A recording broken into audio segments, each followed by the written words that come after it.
The main event of the big Monday Night Raw on the Go Home show, getting us into Roadblock 2016 into the line, is going to be a triple threat match that puts the New Day going up against the Club and Cesaro and Sheamus. Honestly, in my mind, anything right now involving the New Day honestly is boring filler to me. I guess it is well obvious to anyone in attendance, anyone watching WWE at this point, that the New Day is being handed the WWE Tag Team longest reign in WWE history, beating Demolition. This is going to be happening sooner than later. I honestly don't know how many days Demolition has. I honestly don't know how many days that Big E, Xavier Woods, and Kofi Kingston have. But the only thing I want for Christmas is this title reign to end. I honestly can see the writing on the wall. New Day is going to surpass Demolition's record. That is well obvious by looking at Bill Eadie that Demolition is not walking through that door. Demolition is not going to be coming into WWE and costing New Day the tag team championships, setting up New Day versus Demolition at WrestleMania 33. That is not something that's going to be happening. So just we know that New Day is going to take this title reign. But the only thing I want for Christmas this year is that the day that they break that reign, I want them to lose the championship the very next day. That is the only thing that I can really hope for. I can tell you honestly that the two tag teams that they're going to be facing, the Club as well as Cesaro and Sheamus, are two teams that I thought the world of coming into their debut in WWE.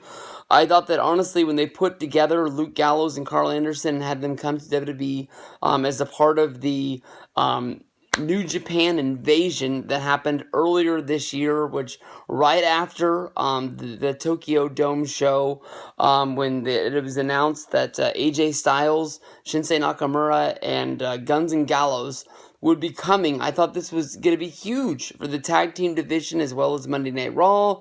I thought that the Bullet Club coming was going to take over WWE by storm. I will tell you that honestly, AJ Styles has knocked it out of the park, and AJ Styles really has delivered on a level that I didn't think he was going to be able to deliver on. I think if anybody saw, when AJ debuted at the Royal Rumble, it got a bigger response than I thought it was going to get. I knew that people knew who AJ Styles was. I knew that people were fans of his from TNA, but I thought that honestly that New Japan was a fringe market, and that not everyone was going to know who AJ Styles was. But he came in, he debuted, it was big. But then with that first, sort of storyline that they ran with him and AJ Styles and Chris Jericho teaming together, Y2AJ, that the writing was on the wall, especially with him losing at WrestleMania. He was not going to be the main. Why is The Rock on NBC? I wish I had the volume on. Wow, we're talking about The Rock right now, and it's in a WWE video. But I got to get back on track here. I thought that honestly he wasn't going to be the main event guy. Now here we are in December. He hasn't even been in WWE yet for a full year, and he's been having the WWE Championship since Backlash, which was shortly after the brand split back in July. So let's say like September. Here he's been on like a 4 or 5 month reign as champion, and he's been blown out of the park. He just beat Dean Ambrose at TLC. But Guns and Gallows is the team that honestly seemed like they had 4, maybe even 5 chances at the New Day's tag team title reign, and they couldn't get the job done. I love Guns and Gallows, but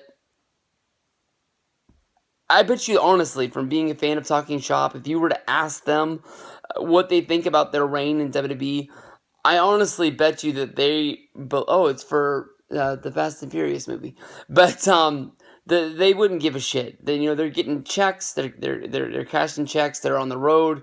They're doing what they want to do. They're on the Monday Night Raw. They're in WWE. They're able to be home and see their kids. They're be able to not be that Tokyo flight away from being where with the people that they want to be with, and they're wrestling on a main stage. And, Gallows being able to return back to WWE and rewrite Festus and all that other jazz. Carl Anderson, a guy that has a lot of talent, but had to leave to be able to find success, and blew it up in New Japan for, I believe he was there for 8 years, which is a long time to be wrestling over there. But when it comes down to it, just weren't able to get it done here. Hopefully, when they take the titles off of New Day, it will make New Day fresh again, if not split them up. I know that they sell a lot of merchandise. I know that they still have a following behind them. Xavier Woods will always have that because of the Up, Up, Down, Down channel. I was a fan of Big E before, during, and I will be a fan after. I can honestly say that Kofi Kingston, in a weird way, I've started to like Kofi. It's not like that I found respect for him, but I never really understood who Kofi Kingston was before. But with him being able to show who Kofi Kingston is, I don't know what Kofi's real name is, but being able to show that side of him in the character of New Day, I've liked him a lot more. Cesaro and Sheamus, I know that they went through the best of 7. They had the time, the draw. The match was stopped, and Foley put them together and said that they would be going after the tag titles. They did not win those tag titles in their first or on their Monday Night Raw title chance. But I honestly thought that might be the end of them. They did team in the Survivor Series Raw versus SmackDown tag match, which hopefully, thought that they were going to stay together, but they did become the ultimate survivors in that, sort of showing life to them as a tag team on Monday Night Raw.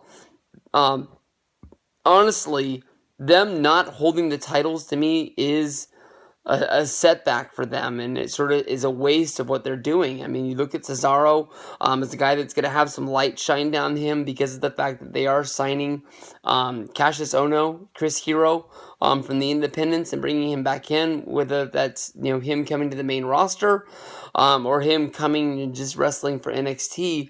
People will always want to see the Kings of Wrestling reunite in some way. Not, there's sort of a knock to Cesaro and Sheamus, because this is the team that if they get something behind them and means something in the tag division, could be an awesome fucking tag team. But, Sheamus, a guy who's been a former world champion, as well as a former WWE champion, as well as holding the Intercontinental Championship, anything other than that is going to be a setback to him. But this is going to be, honestly, a match that ends in shenanigans. It's going to be probably some sort of a heel victory for the New Day, who sort of this shades of gray in their last few matches on Monday Night Raw, that they've tried to show that they're caring about this tag team title reign and put them in some big matches the last few weeks. But I honestly think that we're going to be getting some sort of a rematch at Battleground. So this match, honestly, is going to get thrown out and just not really matter in the long run, which is a lot of what Monday Night Raw is. So it is what it is. We'll see what this comes down to it, but I'm honestly looking for New Day to win via cheating, or just the match get thrown out due to just everybody beating the shit out of each other and building up Battleground.